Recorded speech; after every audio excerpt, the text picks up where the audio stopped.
Mi smo HS Automation International u Shenzhenu u Kini.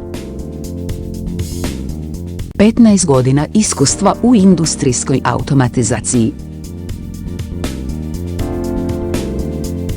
Ovo je naš stroj za traku i kolut.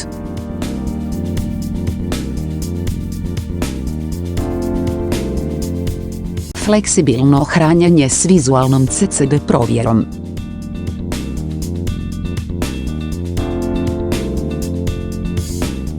Prikladno za čips i male komponente.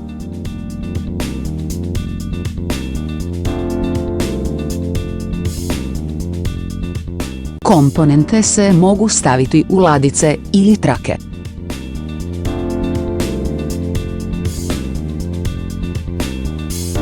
Savršeno za različite dijelove i česte izmjene.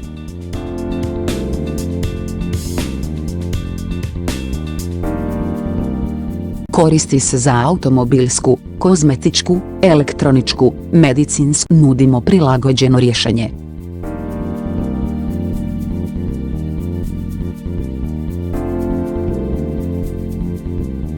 Pozdravljamo vaš upit.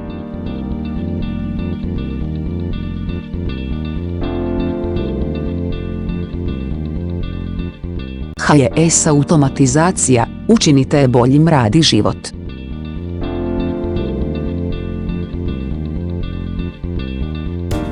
Hvala na gledanju.